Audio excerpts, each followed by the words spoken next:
Mas tem outras coisas também muito importantes. Quando você dimeriza, você pode estar gerando conforto. Lembra da segurança? Mas a segurança tem a necessidade de você pensar no conforto das pessoas. Então, por exemplo, você tem uma luminária que é, ela vai estar sempre 0 ou 100% se ela não tem telegestão.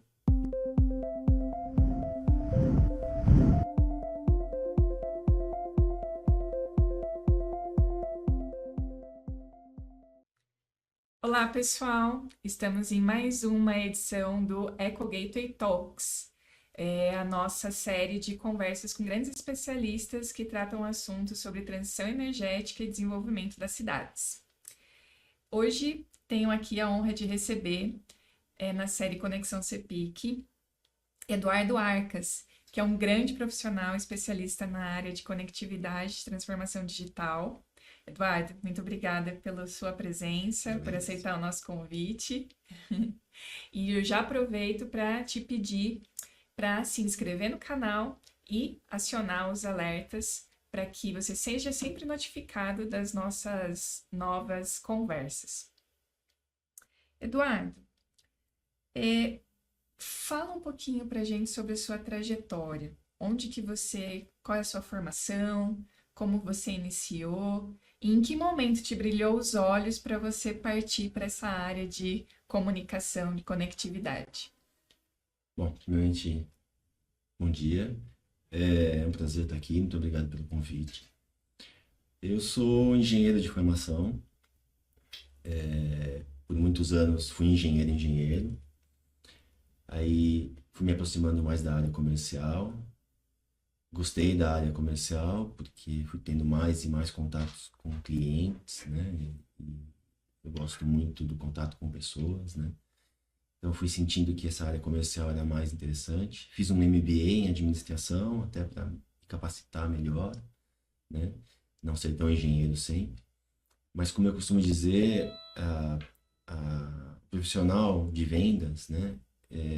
Nas nossas áreas mais técnicas, né? Nas nossas áreas no caso de internet das coisas, no caso de iluminação pública, mobilidade, medições em geral, o componente técnico, né? Que não precisa ir no bit e no byte, eu acho que ele é muito importante. Então isso me ajuda muito. E eu costumo dizer que eu sou um resolvedor de problemas, porque eu chego no cliente, entendo a necessidade dele e volto em relação à empresa, né? Se isso já não está montado, tento encaixar isso como isso resolveria melhor a necessidade do cliente. Então, eu costumo dizer que o Eduardo é um resolvedor de problemas que gosta de pessoas. Excelente. Eu comecei a minha atividade lá como engenheiro na Ericsson, né? Trabalhei bastante tempo na Ericsson, 30 anos na Ericsson. Passei por 3 áreas diferentes, morei fora, trabalhando pela Ericsson, né? Viajei para muitos países aí, dando suporte, tanto na América Latina como na Europa, fui até para a Ásia, né? Dando apoio aos clientes nessa área a Ericsson chamava como Technical Sales, né? Então era uma área técnica, mas mais encostada na área de vendas. Até que eu fui evoluindo ainda mais na área de vendas. A primeira venda em IoT, que lá atrás chamava M2M, foi os ônibus conectados de Curitiba, né? Que foi um projeto bem, bem interessante. Principalmente não só por causa da solução em si, que a gente tinha na época com a Ericsson, mas porque o projeto só deu certo porque a gente conseguiu juntar todas as áreas, todas as empresas, o ecossistema como um todo para aquela solução funcionar.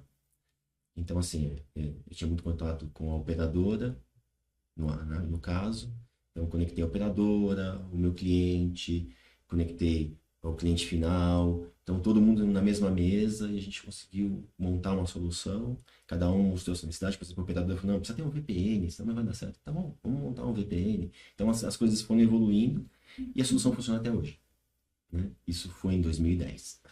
Caramba. Sensacional, ou seja, uma supervivência nacional, internacional nessa área de telecom, É, né, de conectividade. a Ericsson deu muita oportunidade, assim, de eu conseguir. Eu acabei sendo a pessoa, uma das pessoas, né? E era a pessoa de inovação, né? Então sempre ia para coisas novas, sempre mandava para fora para trazer coisas para o Brasil. Então sempre fui a pessoa que, né, metia a cara, digamos assim, em coisas novas, coisas diferentes da Ericsson.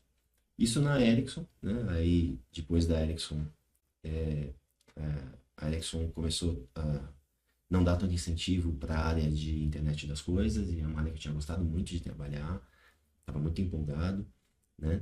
Aí já se chamava internet das coisas, já não era mais tanto M2M, né? E aí eu fui convidado para ir trabalhar na Sigfox, e aí achei muito interessante, porque Sigfox era realmente IoT na veia mesmo, né? Era 100% IoT, não tinha outro foco. E a gente começou a trabalhar na Sigfox, eu como Sigfox mesmo, tinha uma operadora local aqui, que era a WND, e a gente, logo de cara, entendeu uma coisa que, na época, os concorrentes que eram LoRaWAN, né, não tinham enxergado, e até conhecendo mais a fundo, né, as pessoas que envolvidas em LoRaWAN, eles nos elogiavam por isso. A gente logo de cara entendeu que não adiantava a gente querer vender a conectividade, né? A gente tinha que olhar o ecossistema como um todo. Então, eu falava com o dono do dispositivo, o desenvolvedor do dispositivo, o desenvolvedor da plataforma, quem tinha uma solução completa, tinha a sua parte dela. Então, a gente ia falando com o ecossistema como um todo, para que eles conhecessem a tecnologia da Sigfox, que é uma coisa nova, né? Porque eles iam adotar. Ah, o cara da plataforma? Também. Porque o cara da plataforma, apesar dele olhar a sua plataforma, ele também entendia, já lá atrás, que ele precisava de um dispositivo lá na ponta que ia dar a informação para ele.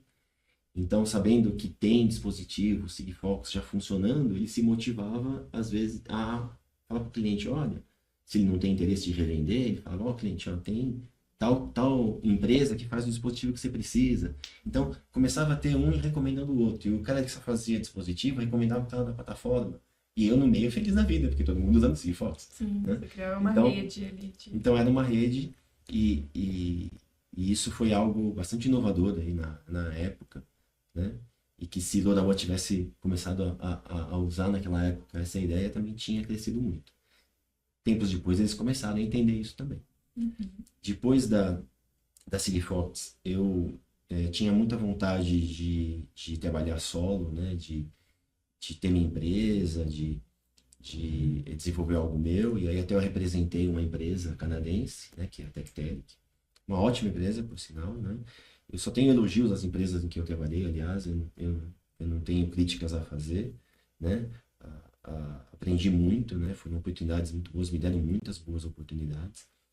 E representar uma empresa canadense no Brasil foi um desafio muito grande, foi bem legal. A gente conseguiu até fechar um contrato com a operadora no Brasil, que é a ATC, né? Que era um objetivo grande que a gente tinha, né? E fora outros clientes que a gente tinha na América Latina, então foi bem interessante. E aí, com a minha empresa, eu tentei fazer outras coisas, então tinha outras oportunidades conectadas, sempre olhando o ecossistema como um todo, né?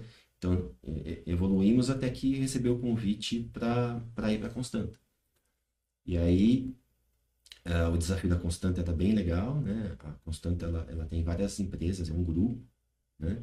Que tem várias empresas com um portfólio, assim, bem interessante para cidades inteligentes. Então, eu aceitei o desafio, gostei muito do desafio. E olhando o portfólio como um todo, tinha um foco muito forte exatamente em iluminação pública, né? Em que a gente decidiu dar mais foco em iluminação pública do que dos outros portfólios, em que também trabalhando com os outros portfólios. E uma coisa muito, muito interessante, né? É que eu vim reencontrar na Constanta uma empresa que eu, de certa forma, ajudei a realizar, que foi a Lager. A Lager foi comprada pela Constanta, né, há uns 2 anos. E a Lager foi a empresa que lá atrás, quando eu estava na Sigfox em 2018, que eu fui bater na porta da Sabesp e falar, olha, né, a gente tem uma solução aqui de dormir conectado e tal. Comecei a a trabalhar essa ideia na Sabesp, as coisas foram evoluindo, né? A quem ganhou o edital no final das contas, né? Que foi bem depois disso, né? Foi a Lager. E depois reencontrei a Lager como sendo uma empresa da Constanta, foi muito engraçado, né? Porque ela começou lá atrás, né? De repente. Então, Você participou de uma grande vitória para deles na época. foi algo bem desafiador, né? Porque a Sabesp não era privada naquela época, né? Era uma empresa totalmente estatal, né? E então o desafio foi bem grande, mas assim, as empresas são feitas de pessoas, né? Então, sempre me vem à cabeça o Cícero, né? Que foi a pessoa que abriu as portas para mim dentro da Sabesp, né? E aí isso foi ganhando corpo e a coisa aconteceu e virou um edital e a Lagre ganhou. Então, assim, deu tudo certo, foi bem interessante. O tempo de Sigfox foi muito bom por causa disso, porque a gente falava com todo mundo, né? Então, tinha essa liberdade. Isso eu trouxe para minha vida. Então, quando eu representei a Tectel, que criei a minha empresa, também falava com todo mundo. Na Constante, apesar de eu ter o foco em iluminação pública, também falo com todo o mercado, porque tem outros portfólios que a gente pode ativar. Então, se me vem uma oportunidade, como veio há um tempo atrás, de medição de água, então eu já passava para a Lag e falava, ó, Lag, ó, vendo conversar comigo, estou precisando, ó, essa aqui é a oportunidade. Então, recentemente, também vi uma outra oportunidade que passei para uma outra empresa, então são 5 empresas, né, dentro da Constanta, cada uma dona de um portfólio, né, mas eu não trabalho para as empresas, eu trabalho para a Constanta, então eu tenho a liberdade de estar olhando o mercado e recomendando, né, para essas empresas o que eu estou vendo no mercado, né, o que, através dos contatos que eu tenho também, eles me procuram, né, nem todo mundo sabe que eu estou na Constanta, que não estou mais na minha empresa, mas é bom, né, porque aí eu pego e distribuo dentro da própria Constanta. Então, essa foi a minha trajetória, né? E em um momento algum eu deixei de ser aquele profissional, né, que resolve problemas e gosta de pessoas. Eu acho que isso vai carregar aí por toda a minha existência, né? Eu acho isso muito importante, não largo da minha parte técnica, acho importante, né, ter e entender rápido as coisas que o cliente precisa. Então, isso me deixa bem feliz, assim, com toda essa trajetória, digamos assim, né? Que, passando aí por tantas empresas. Então, parabéns por isso, parabéns por essa história de desenvolvimento, de crescimento. E acho que é o que todo mundo busca, ou seja, um profissional, um parceiro que entenda aí os desafios, os problemas e ajude a resolver, né? Obrigado. Edu, de tudo que você trouxe, e até aproveitando realmente essa trajetória, bagagem, né, de mais de 30 anos e tudo nessa área de conectividade, telecomunicações, de inovação, como você bem disse, voltando um passo, conta um pouquinho pra gente como você enxerga esse cenário do IoT, um pouquinho da evolução e o que você entende que é o momento hoje, né? E nesse aspecto do IoT, você que trabalhou com as operadoras em contato direto, né, e desenvolvendo o mercado, você entende que o IoT ele é estratégico para as operadoras? Então, vamos começar de trás para frente, né? Eu acho que sim, eu acho que o IoT ele pode ser muito estratégico, eu acho que tem várias atuações que uma operadora pode fazer quando pensa em IoT. A gente sabe que uma delas é muito utilizada, que é a parte de marketing, né? Então, as operadoras desenvolvem um caso de uso, uma vertical e fazem muito marketing disso, ganham muito em cima desse marketing, né? A gente vê na TV, né, esses casos, né, que são apresentados e que, assim, não deixa muito claro que é IoT, né, às vezes, não deixa claro qual a tecnologia que está sendo utilizada, né, mas, assim, fomenta, né, a propaganda, digamos assim, da operadora, né, como sendo inovadora, como buscando novas tecnologias. que não deixa de ser verdade, né? E acho que é um ganho muito grande das operadoras que elas têm na mão usar o marketing, né, para apoiar e incentivar esses casos de uso. Não é só isso, né? Tem a parte também de ganho financeiro, tem. Só que assim, as operadoras elas têm um certo cuidado, né? Porque quando você pensa numa aplicação, seja ela qual for, se ela usa, por exemplo, uma tecnologia como o Narrowband IoT, que é uma tecnologia que deriva do LTE, do 4G, a operadora precisa entender como que ela vai participar desse negócio, né? Como ela vai fazer para ganhar dinheiro. Então, tem que ter uma estratégia, né? Precisa pensar em como abraçar o IoT talvez de uma forma maior do que simplesmente vender conectividade, né? Para realmente começar a passar a ser interessante para as operadoras. Algumas operadoras já entenderam isso, né? Já começaram a investir não só na parte da conectividade, mas quando faz uma proposta incluindo outras coisas, né? Uma solução completa em alguns casos, em outros casos tem parceiros que oferecem a parte da solução, então a operadora não oferece tudo, mas já entenderam que é vantajoso o IoT é algo que dá para ganhar, mas talvez não só vendendo conectividade, também abraçando, né, mais porções, digamos assim, da solução como um todo. Interessante. E, e aí, partindo até dessa questão do impacto, né, da aplicabilidade do IoT. Hoje o nosso tema central aqui também é cidades, né, dado o advento do CEPIC aqui, que é o nosso Congresso Paulista de Iluminação e Cidades do Futuro, que, aliás, já estamos com inscrições abertas para 2026. Então, na tua visão, relacionado às cidades inteligentes, qual é o impacto do IoT? Você entende que é realmente um alicerce para a transformação urbana, transformação digital urbana?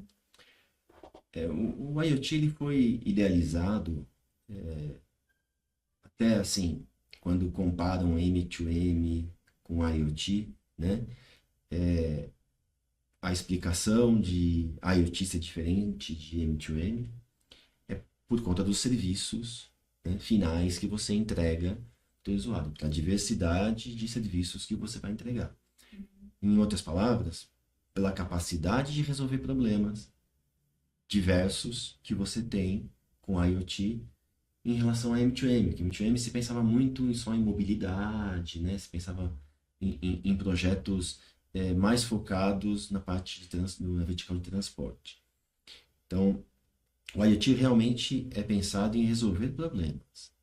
A gente tem problemas nas cidades? Sim. Né? Então, a gente sim precisa muito de IoT para resolver os diversos problemas da cidade. A gente pensando exatamente no nome que eu já havia mencionado para você, saúde, educação e segurança, são, se você for só nesses três que são os mais importantes, né, tem muitos outros, mas digamos que esses três são os mais importantes. A gente tem solução para todos eles com IoT. Né? A gente consegue resolver problemas reais, né, com a internet das coisas. E o que é a internet das coisas? A internet das coisas é fazer dispositivos, soluções, se comunicarem, né, autonomamente, né, entregando funções, resolvendo problemas dos clientes.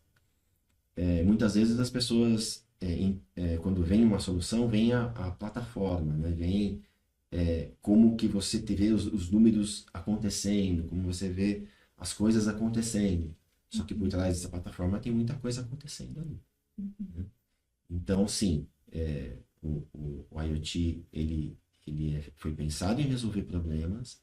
E eu acho que ele é a porção certa para resolver problemas nas cidades. Eu acho que tem muito potencial e tem muitas soluções hoje em dia que já podem ser usadas aí, já são plug and play, já podem ser usadas de forma bastante efetiva. Então, eu acho que é mais assim a vontade, né, do poder público em olhar a IoT como sendo algo que vem adicionar. O IoT ele não é algo novo, né? Ele vem numa crescente, mas eu acho que ele podia crescer muito mais, né, se houvesse essa consciência de que realmente você consegue resolver problemas com IoT de forma bem simplificada. Claro, existe custo, existe trabalho, né, mas resolve, né? Você consegue realmente, está mais do que provado que você consegue resolver problemas e de vários casos de uso diferentes. Uhum. Inclusive, até mesmo por conta dessas necessidades da resolução dos problemas e até uma necessidade das cidades de oferecer diferentes serviços e mais serviços digitais, inclusive para a população, essa digitalização urbana, assim, vai acabar exigindo um aumento de conexões, porque o aumento de usuários, e isso passa também, queira ou não, a ser também estratégico para as operadoras e haver mais investimento, um maior Sem dúvida. desejo e envolvimento nesse tema, né, tanto de pontos mesmo de conexão de IoT, de infraestrutura, de telecom. Você acha que esse realmente é um caminho, assim, sem volta? Sem dúvida, é um caminho sem volta. A gente teve, depois do IoT, né, chegou a inteligência artificial. E eu acho que a inteligência artificial se soma ao IoT, Uhum, né, totalmente, né? Eles são complementares entre si, né? E eu acho que crescendo o número de soluções, sendo implantados mais soluções de IoT, isso vai demandar, claro, um investimento por parte das operadoras, né? Mas eu acho que assim é aquele movimento natural, né? Então, uma coisa é o serviço que as operadoras fazem para todos nós com conexão com celulares, né? Isso já é algo assim bastante estável dentro das operadoras. As operadoras sabem trabalhar com isso muito bem, né? A gente não tem o que falar em relação a isso. As operadoras estão sempre procurando uma nova oportunidade de investimento, como todas as empresas, todos nós, né? uhum, Ah, o IoT, ele se estiver junto com a inteligência artificial, ele vai trazer benefícios reais para as empresas, para as pessoas, né? Porque 100% das empresas são pessoas. uhum, Então, esses benefícios, que são problemas que são resolvidos, a melhora da qualidade de vida, né? Isso quando você tiver um número grande, né? E não é o caso hoje em dia, mas se planeja, sempre se planejou, né?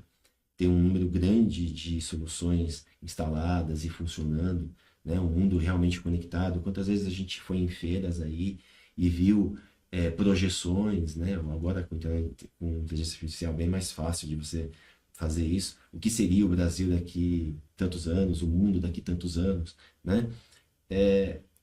Quem tem um olhar treinado vai ver que sempre usam IoT, né? A internet das coisas sempre está lá naquela evolução.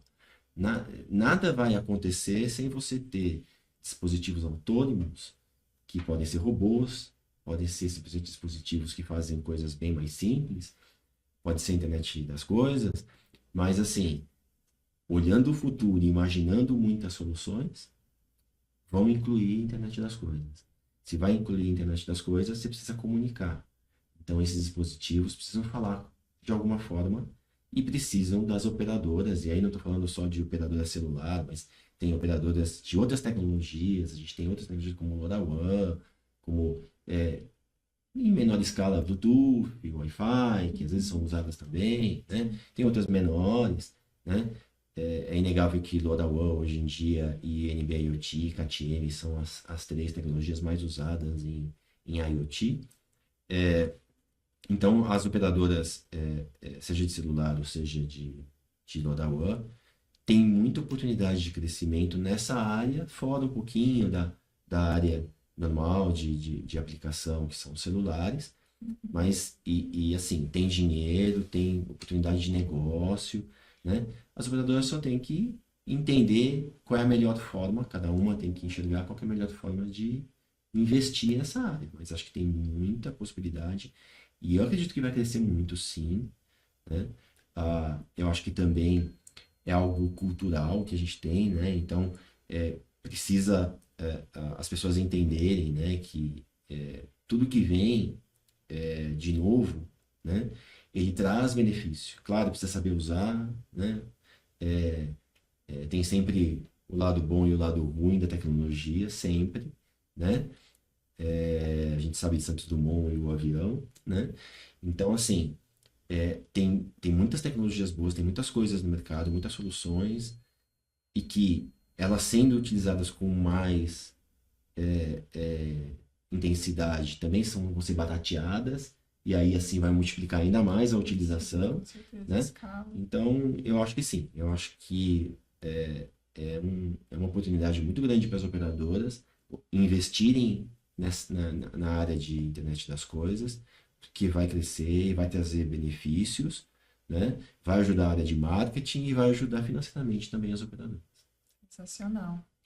Edu, conta um pouquinho agora sobre as soluções práticas. Você falou das diferentes frentes do segmento, das verticais de atuação da Constanta. Uhum.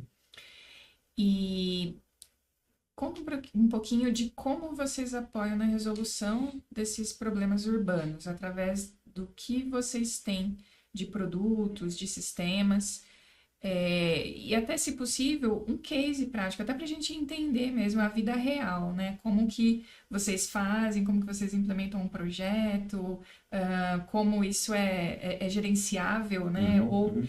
gera indicadores, benefícios para que uma cidade entenda Legal. não só o que foi resolvido, mas até, de certa forma, direcione outras ações e otimizações para a própria cidade, para a própria questão operacional e Uhum. qualidade de vida para a população. Bom, como eu falei já antes de um caso de uso, de dois casos de uso, né? Um de mobilidade e um de medição de água, vamos falar de alguma coisa diferente, vamos falar de algo que é próximo de vocês, que é a iluminação pública, Isso. né? Então, quando eu falo de iluminação pública, na verdade eu estou pensando na telegestão da iluminação pública, né?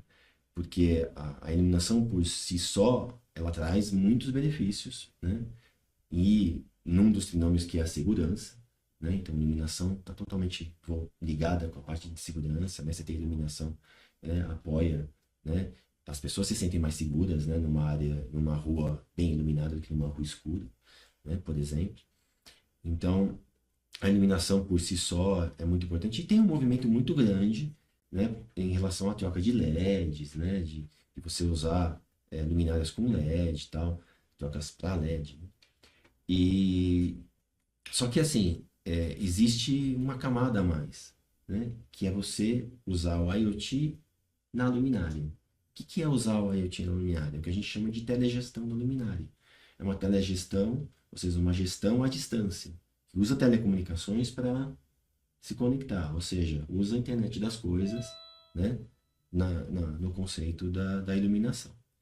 E você trazer telegestão para a luminária, isso, como em todos os casos em que a gente aplica a IoT, é uma mudança de paradigma, né? Então, você vai ter muitos outros serviços em função de adicionar a IoT. Vai resolver muitos problemas em função de adicionar a IoT.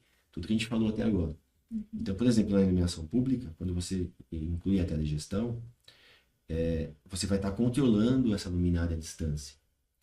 Então, a primeira coisa que você pode fazer, então vamos falar não de problema, mas de benefício. Você pode diminuir essa luminária. A gente já aprendeu em vários eventos, né? E assim, tem muitas vantagens, não só de melhorar o consumo, né? Porque você dimeriza, você diminui a intensidade de luz, você tem um consumo menor da luminária, então legal, isso é super bom, é ESG, certo, perfeito, é muito importante. Mas tem outras coisas também muito importantes. Quando você dimeriza, você pode estar gerando conforto. Lembra? A segurança, mas a segurança tem a necessidade de você pensar no conforto das pessoas. Então, por exemplo, você tem uma luminária que ela vai estar sempre 0 ou 100% se ela não tem telegestão, né? Mas se ela tem telegestão, ela pode ser dimerizada. Então, tá na sua janela ali uma luminária a 100% ali, iluminando a noite inteira. Você não consegue dormir, 2 da manhã, tá terrível, né? Então, a dimerização pode de repente trazer ali uma possibilidade de lá para 1 hora da manhã, 2 horas da manhã, abaixar um pouquinho essa luminância, deixar um pouquinho, sei lá, 80%, 70%. Continua iluminando muito bem, né?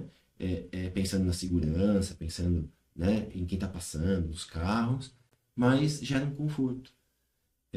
Aprendemos também que isso, se a gente levar para a agricultura, né, então a gente tem na área da agricultura muitas estradas, muitas vias que são iluminadas, né? E a iluminação LED a 100%, ela pode não ser tão carinhosa assim com a agricultura. Então, você pode dimerizar pensando em melhorar o plantio, né, a qualidade do plantio, né? Então, assim, dimerizar é a primeira coisa que vem à cabeça quando você pensa em telegestão, e ela traz muitos benefícios. Então, não é só consumo, né? Às vezes pensam, não, né, vou dimerizar Eficiência a cidade, energética. fazer um planejamento de dimerização para eficiência energética. Mas não é só isso, né? Tem o conforto das pessoas, tem a melhora na agricultura, tem realmente a desnecessidade de ter a luminária acesa totalmente, por exemplo, num parque que fecha às 6 horas da tarde, né? Então, você precisa ter iluminação por causa da segurança? Sim. Você precisa estar a 100% e consumindo energia a 100%? De repente, não. De repente, você pode baixar para 50%. Tem câmera, a câmera continua funcionando normalmente, mas você está economizando 50% de energia naquele parque, dependendo do tamanho do parque.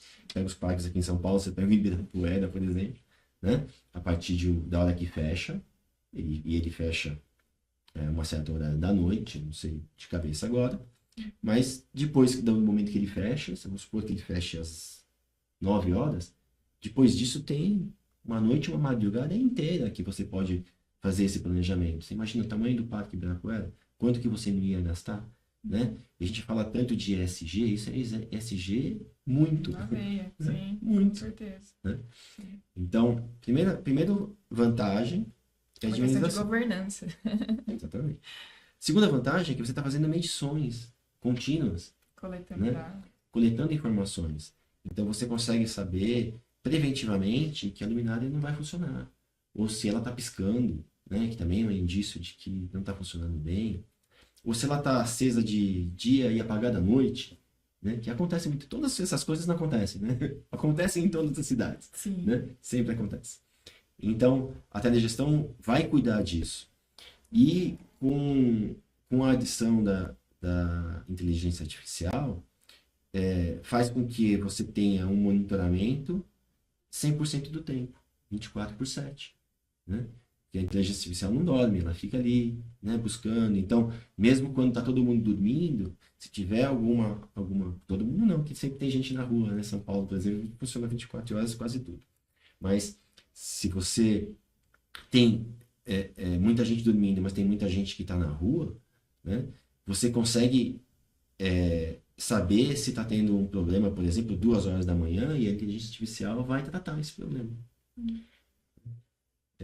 Você só vai saber quando você retornar ao escritório. De repente, ela já resolveu.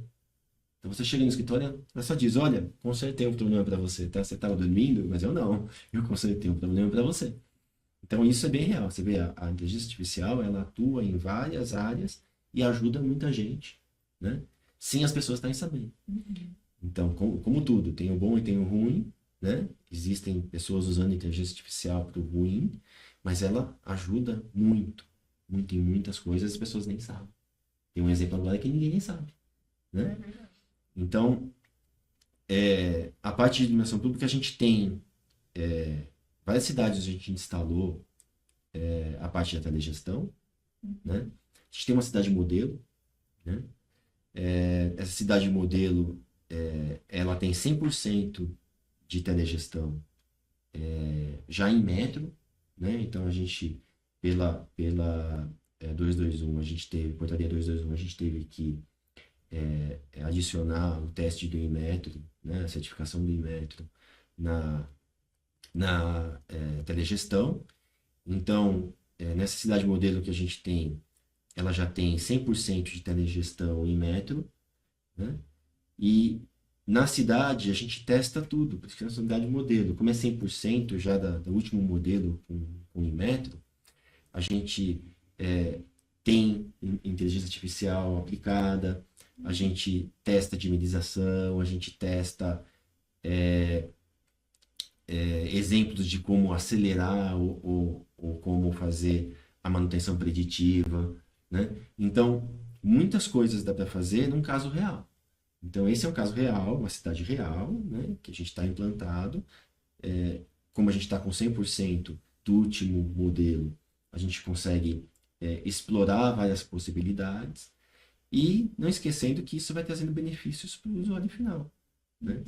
Então, tem uma praça muito, muito grande, né, nessa cidade, em que eu levei um cliente uma vez, né, e ele olhou assim, a praça toda assim, foi à noite, né, a praça toda iluminada, né, nossa, que maravilha, né, tudo funcionando bonito e tal, né. Falou, não, tem um aqui que não está funcionando. Mas como assim, está tudo aceso? Sim, o básico de uma luminária da telegestão é que a telegestão seja autônoma. Então, tinha uma luminária que não estava se comunicando, né? Mas ela estava funcionando bonitinha, estava acesa, né? Porque a telegestão, ela é primeiro autônoma. Ela funciona como qualquer sensor de luminosidade que a gente tem instalado. Então, a gente não está trocando, a gente está adicionando funcionalidades. Então, ela funciona normalmente e acende e apaga com o sensor, mas na telegestão a gente adiciona outras soluções em cima que usam em paralelo. Então a gente consegue estar tudo funcionando, tudo bonito, mesmo quando, por algum motivo, aquela telegestão não está comunicando. Então, na cidade que a gente tem modelo, você não vai ter lâmpada acesa de dia, você não vai ter lâmpada apagada à noite, né? Porque a gente consegue, de forma preditiva, trocar essas luminárias. Então, é um serviço perfeito para o usuário, coisa que você não vê em muitas cidades, né? É só você andar por aí à noite que você vai ver, né? Você vai ver luminárias piscando, luminária apagada à noite, às vezes de dia, você vê tudo isso. E a gente está conseguindo, com a ajuda da inteligência artificial, né, que foi uma somatória, né, a solução que a gente tem, somada ao teste, à certificação em metro, né, que trouxe mais qualidade para as nossas soluções. Eu não sei se você sabe, acho que você sabe, mas as pessoas falam, vou lá no laboratório, vou certificar em metro. Tá bom. Tem todo um processo, né, que o laboratório faz para poder certificar. Certificou, agora tem um produto certificado em metro. Acabou? Não. O Inmetro exige, e aí não é só a iluminação pública, né? Se você olhar todos os medidores de água, de luz, eles são lacrados. Só que existe uma obrigação para você lacrar. Antes de você lacrar, você tem que testar 4% em laboratório certificado a cada lote de 1.000. Então, cada 1.000 fotocélulas de telegestão, né, inteligentes, você tem que testar 4%. Se esses 4% passarem, né, você pode lacrar as 1.000. Então, assim, trouxe trabalho para nós, né, que somos fabricantes, né, somos desenvolvedores, mas trouxe um benefício enorme para o usuário, né? Porque ele já vai receber uma solução que ela foi testada, né? A gente testa tudo, né? Mas em laboratório leva 4%. Então, são 2 testes, né? Primeiro a gente testa internamente, depois que produz, depois testa os 4% no laboratório certificado. Então, é a garantia de qualidade, né? Que o cliente vai receber alguma coisa. Então, é um medidor de fato. certo. Porque até então a iluminação pública, o consumo de energia era feita por avença, agora não mais. Mas agora tem uma tranquilidade porque a telegestão é considerada como um medidor, Exatamente. com É a precisão. última coisa que eu ia apontar. A telegestão é um medidor no poste. Por isso ele teve em metro, né? Então, em metro foi uma exigência das concessionárias, porque a gente já tinha a medição no poste, só que não era reconhecido. Porque as concessionárias disseram, não, mas um medidor no poste tem que ser lacrado, né? Um medidor no poste tem que ter essas especificações, né? Que são as especificações que o Inmetro faz, né? Então, a gente, quando vai ao Inmetro, a gente não olha só a parte de controle da luminância, a gente olha a parte de medição também, né? E aí certifica, e quando você tem uma fotocélula de telegestão certificada em metro, lacrada, então ela é um medidor no poste. As outras são um medidor no poste? Podem ser, mas não são reconhecidas como, porque não tem metro e não é lacrado. Então, na nossa cidade modelo, a gente tem exatamente todas as nossas fotocélulas são inteligentes, né? 100%, são medidores no poste. Inclusive, a gente consegue confrontar na plataforma a medição que a gente está fazendo versus a medição que a concessionária faz. E ver, né, o que está acontecendo. A gente chega à conclusão que a concessionária não sabe quanto que realmente o sistema está consumindo, porque se ela faz por uma aproximação, por uma medição talvez distante da medição no poste, né? E eu não sei se sempre, alguns dizem, né? Não, mas eles cobram muito mais. Será? Se você não sabe, se você cobra alguma coisa de alguém e você não sabe quanto que ele está gastando, você está achando que você está ganhando, mas pode não estar. Certo? Ele pode estar gastando mais do que você imagina. Né? E você, na verdade, em vez de estar tendo um ganho, você está tendo um prejuízo. Exato. Né? Então, é algo assim muito interessante e acaba sendo até provocativo, né? Porque a gente está conversando com as concessionárias e algo até para as concessionárias pensarem, será que não é interessante entender isso mais a fundo e começar a adotar, né, essas medições, até para confrontar, né, para ver realmente, né, o que está sendo medido, porque da forma que é cobrada assim há muitos anos, né? Então, de repente, ela não está correta. E você pensa que está ganhando e pode estar perdendo. Com certeza. E isso que você trouxe é bem interessante. Dentro da plataforma de vocês, que eu imagino que é desenvolvido internamente, Sim. todas essas aplicações com inteligência artificial. Dentro da plataforma, vocês conseguem acessar a base de dados da concessionária também para trazer essas informações e comparar? É isso? Tudo depende. Consumidoras? Isso varia da proximidade, né, que a gente tem com as concessionárias. A Constanta tem no seu portfólio, tem a parte de medição de energia, tem a parte dos religadores de distribuição, que é a parte de distribuição de energia. Então, a gente tem muito contato com as concessionárias. Então, eventualmente, num caso ou outro, as concessionárias têm interesse de nos fornecer informação e tal. Ou a prefeitura, você quer saber, peraí, deixa eu ver aqui, tô ganhando, tô perdendo, né? Tô pagando mais, tô pagando menos, né? Então, assim, quando nos pedem, a gente tem a informação da medição, a gente pode fazer a comparação, a gente pode ver, né? Isso eu não faço inadvertidamente, né? Depende de alguém que tem essa informação, que é dona dessa informação, nos passar. Nesse caso, sim, né? Por isso que eu não quis falar o nome da cidade, né? Para não gerar nenhum tipo de conflito. Mas no caso da cidade modelo, a gente tem essa autorização. Por isso que a gente consegue fazer isso, né? A gente não é dono dessa informação e não tem acesso a essa informação. Né? Precisa que alguém nos passe. E a gente consegue comparar e ver, né, quem que está ganhando e quem que está perdendo. E nesse caso, quem ganha e quem perde? Acho que não não pode. Mas a minha recomendação é que as concessionárias adotem. Eu acho que vai ser saudável, não só agora, mas a nível de futuro, né? E é uma questão de transparência. A tendência é que no poste a gente tenha mais soluções. então vai gastar mais. Vai gastar mais, vai consumir, Concorda comigo? exatamente. Com Vai gastar certeza. mais, né? Você vai ter mais soluções no poste. Esse é o plano, essa é a ideia, se é uma câmera, se é sensor de presença, se um sensorzinho ali para escutar, para ver, reconhecer se o som é um tiro. Tem muitas soluções que podem ser implantadas, né? Essas soluções vocês Radar, também têm. né? Algumas delas sim, outras não. Um radar, isso a gente não tem, né?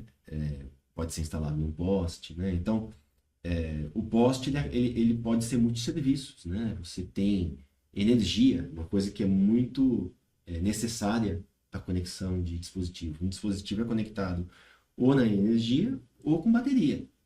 Então, em cima do poste, você tem energia, né? Então, de repente, né, isso pode gerar ideias novas de como utilizar essa energia, né, para prover serviços. Então, se tem alguns, podem ter outros. Com certeza. Muito interessante. Ou seja, implementação de telegestão, iluminação pública com telegestão é super favorável, cidade só tem a ganhar, não só a cidade, concessionária de energia também. Sim. Muito legal.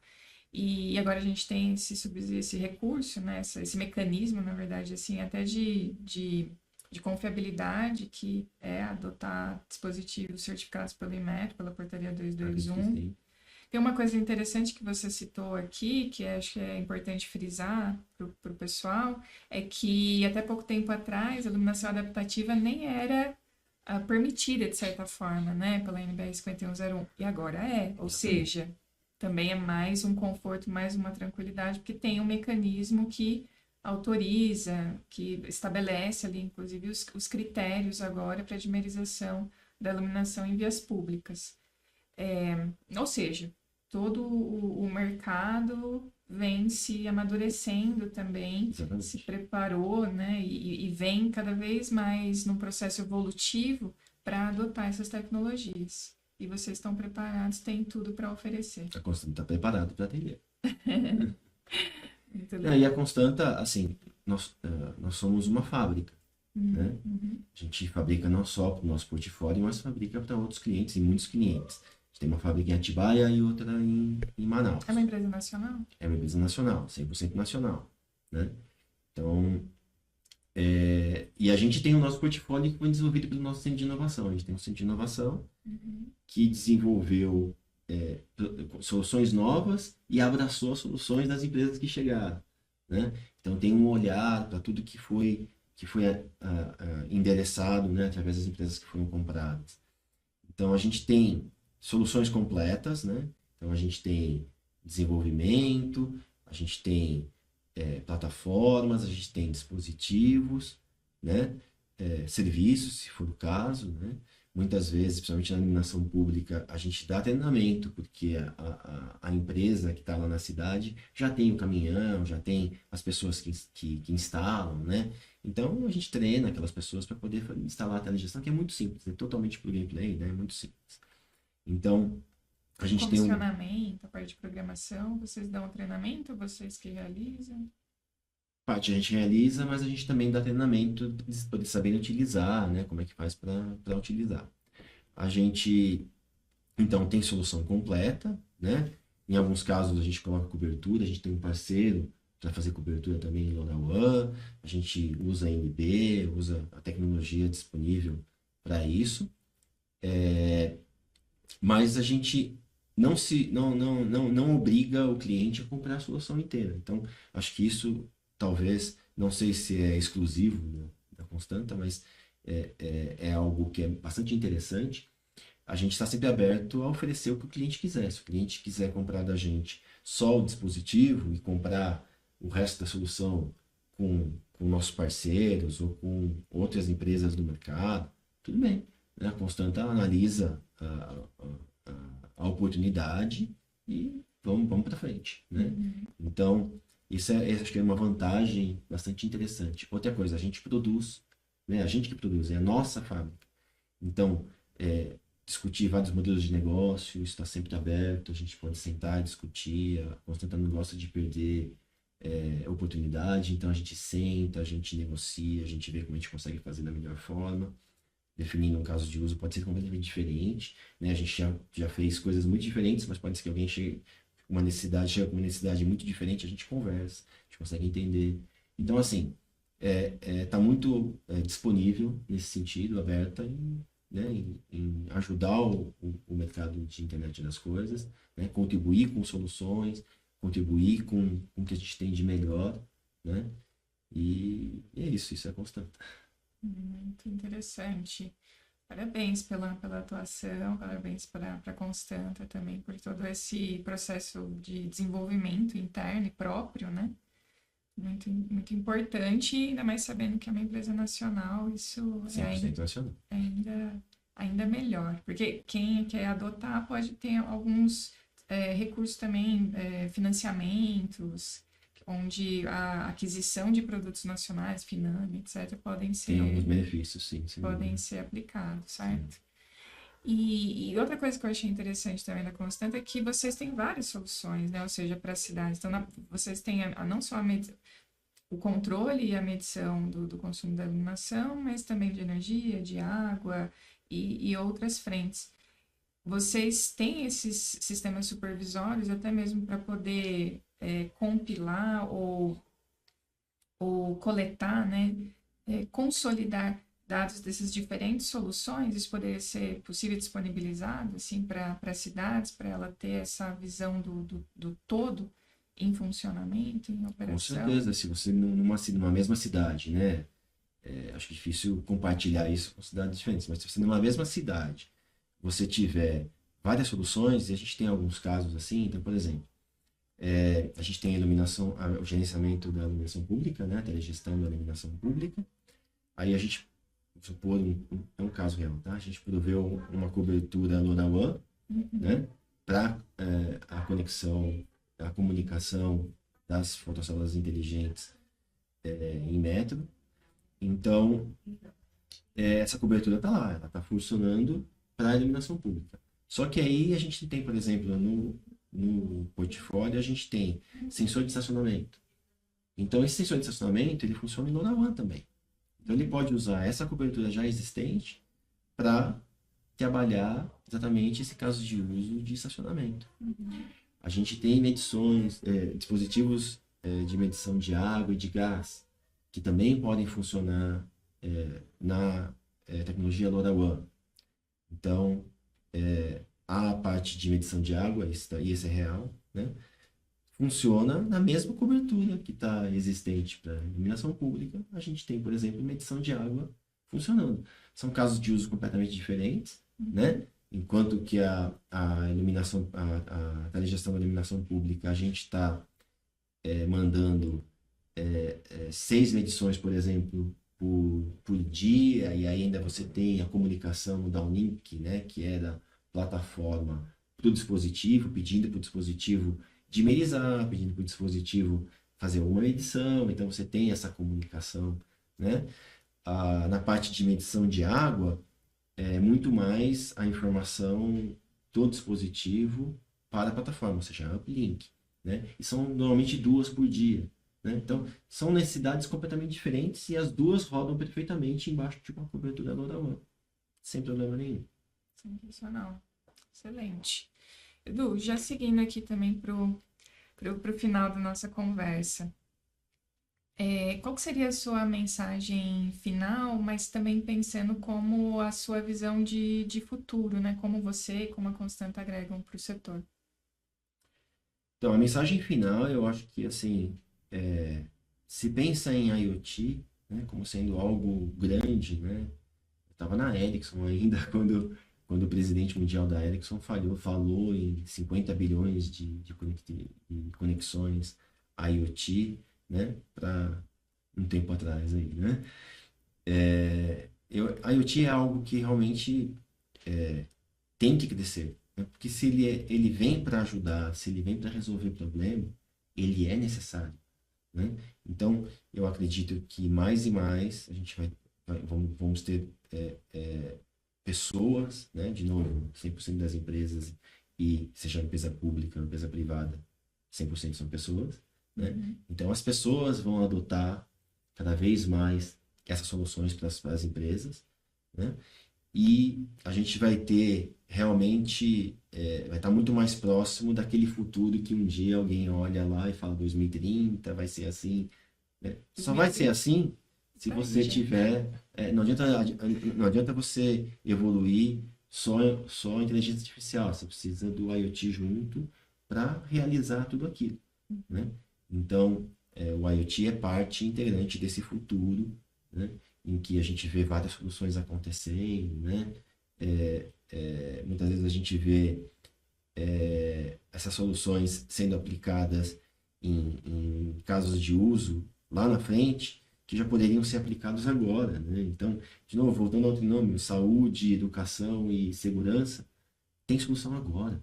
Uhum. Não precisa esperar 2030, né?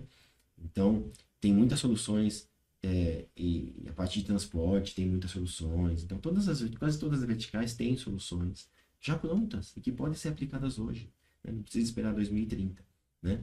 E a Constanta participa disso, né? O nosso portfólio de cidades inteligentes é bastante completo, né?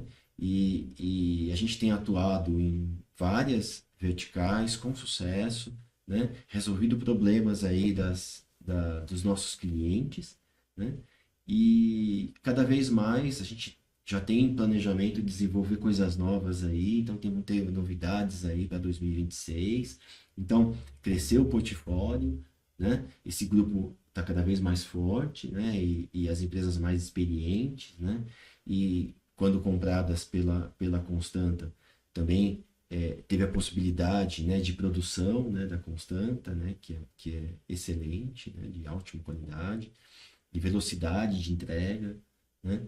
Então, hoje em dia, esse grupo funciona, né, de uma forma muito coesa, né, para todas as soluções que a gente tem no portfólio. Então, são soluções para a cidade inteligente.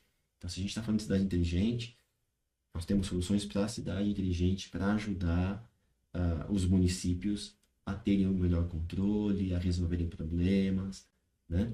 E de forma fácil, muitas soluções são plug and play, né? Bem simples mesmo de instalar e de funcionar, né? Então, assim, não precisa esperar 2030, esse acho que é a mensagem, né? Acho que tem muita coisa que pode acontecer já, né? E as pessoas, né, independente se são do poder público ou das empresas privadas, precisam pensar nisso e começar a investir, né, nessas ideias e fazerem acontecer, né? Às vezes a gente vai em eventos e vê assim muita conversa, né, vê muita discussão, muita gente planejando. Não, tem que planejar? Tem, mas planeja para agora, né? Planeja para daqui um mês, daqui 2 meses, não planeja para 2030. Exato, é isso. Exatamente. E muitas vezes as cidades pensam que é algo de alto custo, né? Que exige um grande investimento e tudo mais. Exige vontade, certo? Uhum. Porque no final do dia o maior custo é o da inação, É não é? verdade, concordo plenamente. Legal. E aí, isso é um pouquinho do que a gente traz no movimento CEPIC, que é compartilhar um pouquinho dessas informações, das experiências, das boas práticas e mostrar que é possível e implementar de forma rápida, certo? Com bons parceiros, com qualidade. Então, Edu, super obrigada por estar aqui com a É um gente, prazer, por obrigado. esse papo, foi muito legal, muito agregador, na verdade, não só para a gente aqui, mas para todo o público, tenho certeza. Quero muito que você venha para o CEPIC 2026, assim como você esteve no desse Sim, sim. ano, Uhum. e que possa trazer não só esses cases, mas as novidades que virão por aí, Legal, tá bom? bacana. Muito obrigado. Obrigada, pessoal, pela audiência. Te convido novamente a compartilhar esse conteúdo também com todas as pessoas que possam se interessar por esse tema, iluminação pública inteligente, IoT para cidades inteligentes, e participe do CEPIC 2026. E para quem quiser contatar o Edu, como é que faz, Edu? O e-mail da Constanta, né? Eduardo.arcaspr@constanta.com.br, Hoje em dia, todos os meus clientes estão no meu WhatsApp, né? Então fiquem à vontade, né? 11 para São Paulo, 981361869. Tiver alguma dúvida, tiver alguma necessidade, eu às vezes demoro um pouquinho para responder porque estou ocupado, assim, né? Mas respondo, né? Não tem problema nenhum, estou à minha disposição. Perfeito. Super obrigada. Obrigada, pessoal, e até a próxima. Obrigado.